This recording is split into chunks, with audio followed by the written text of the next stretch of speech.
السلام علیکم دوستوں. اگر آپ سے کوئی کہے کہ ایک خاص انویسٹمنٹ پلان ہے جس پر 700 گنا کا پروفٹ ہوگا تو آپ یا تو اسے پاگل سمجھیں گے یا پھر شک کریں گے کہ جھانسا دے کر ہمارا مال ہڑپنے کے لیے ایسا پروجیکٹ پیش کر رہا ہے. کیونکہ واقعی اگر ایسا کوئی پلان ہوتا تو لوگ انویسٹ کرنے کے لیے آپس میں لڑ رہے ہوتے.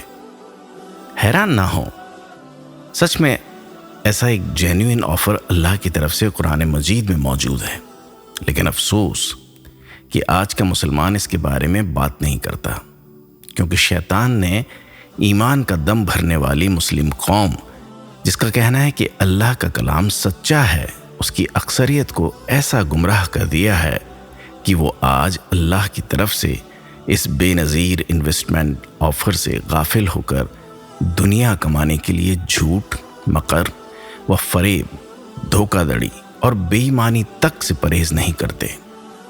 ایسے مسلمانوں کے گھر، ان کی مسجدوں یا مزاروں پر بلڈوزر سے حملوں کو دیکھ کر سورہ تغابن کی آیت 11 یاد آتی ہے، جس میں اللہ کہتا ہے کہ کوئی مصیبت نازل نہیں ہوتی مگر اللہ کے حکم سے، اور ایمان والوں کے قلب کو اللہ ہدایت دیتا ہے، اور اللہ ہر چیز سے باخبر ہے. عین ممکن ہے کہ ان مصیبتوں سے اللہ اس قوم کو عاجزی اور توبہ کے ساتھ اپنی طرف رجوع کرنے کی ہدایت دینا چاہتا ہو.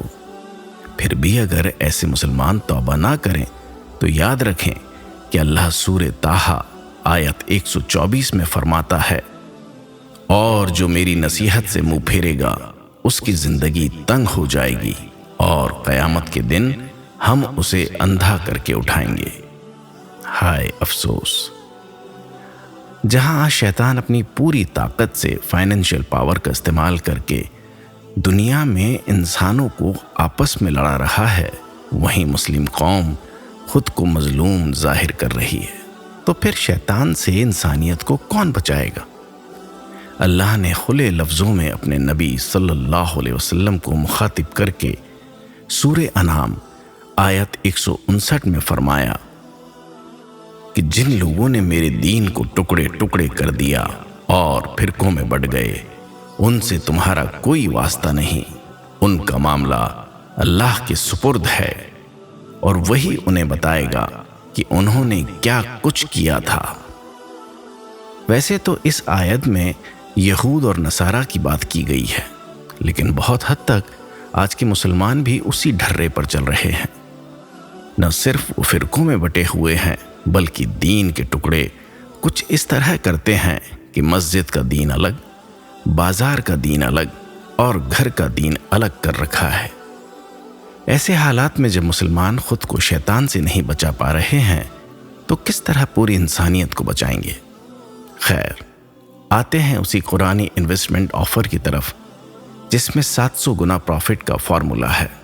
سورہ بقر آیت 261 میں اللہ فرماتا ہے کہ جو لوگ اپنا پسندیدہ مال اللہ کی راہ میں خرچ کرتے ہیں، ان کے مال کی مثال اس بیج کی طرح ہے جس سے 7 بالیاں اگتی ہیں اور ہر بالی میں 100 دانے ہوتے ہیں، اور اللہ جس کے لیے چاہتا ہے اجر کو بڑھا دیتا ہے.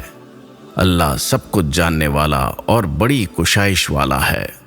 جس کی نیکی مقبول ہو جائے تو ان کے خرچ کیے ہوئے مال کا 700 گنا تک بدلہ دیتا ہے، اور اللہ جس کے لیے چاہتا ہے بے حساب اجر عطا کرتا ہے. اب جسے اللہ کے کلام پر یقین ہوگا وہ اللہ ہی کو رزق عطا کرنے والا اور جنت اور دوزخ کا مالک سمجھتا ہوگا. ایسے لوگوں کے لیے اس سے بہتر کون سا انویسٹمنٹ پلان ہو سکتا ہے جہاں بغیر کسی جوخم کے لگائے ہوئے مال پر 700 گنا منافع ملے.